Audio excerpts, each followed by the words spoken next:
Hi everyone, hi, it's Anne here again. So, as you already know, I'm a teacher and a curriculum specialist.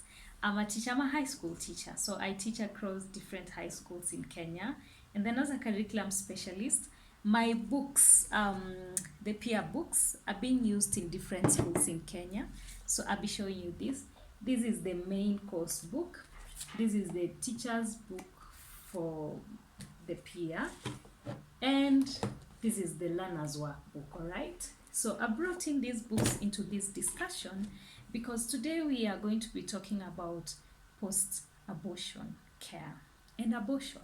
All right, so every time abortion is mentioned in this country and everywhere else, everyone puts on their religious hat, and then everyone jumps into their cocoon, and then we cannot have a meaningful discussion. All right, so today I'm talking to you as a teacher who handles adolescents, and mostly I work with girls, and I'm having this conversation with you because abortion and post-abortion care is having a significant negative impact in the education of our girls.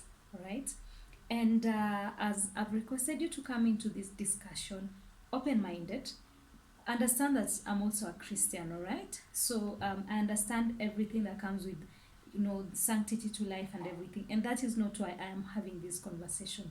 I'm having this conversation as a concerned teacher, and this is why. Let us delve into the statistics that I'm talking about. Okay, so on 21st September 2018, the Daily Nation published a study by the African Population and Health Research Center that was done together with the Ministry of Health, right?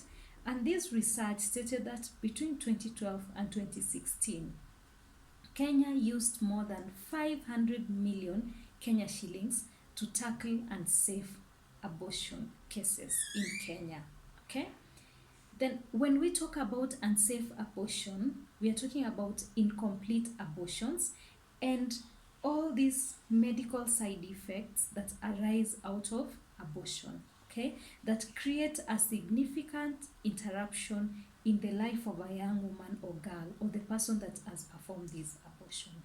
And when we are still thinking about that, realize that UNFPA between June 2016 and 2017, they say that 378,397 adolescents in Kenya, aged between 10 and 19, got pregnant. Okay? So now, research shows that an estimated 464,690 abortions take place annually in Kenya. And also remember that these are those abortions that are documented. And when we are talking about these abortions, the main victims, all right, or the main players when we're talking about this abortion are young people between the ages of 10 and 24. And then statistic also indicates that an estimated 2,600 women die annually from unsafe abortions. This brings it down to 7 deaths a day. Also remember that these are those abortions that are documented. Now, what is the global picture when we are talking about abortion? WHO, on an article that is on their website dated 26 June 2019, which is current and up to date. So it says that between 2010 and 2014, an average of 56 million abortions were carried out globally. All right? Okay. So now, when you're talking about these abortions that WHO is talking about, it says that there were 35 induced abortion per 1,000 women aged between 15 and 44. 25% of all pregnancies that occurred within this period, all right, of 2010 and 2014, ended up in induced abortion. Okay? All right. Now, we'll come back to that in a bit. So, and WHO goes ahead to say that around the world, 25 million unsafe abortions, are estimated to be taking place worldwide annually in developing countries. Kenya is one of the developing countries. And out of the 25 million, 8 million of these abortions occur in unsafe and dangerous conditions. All right?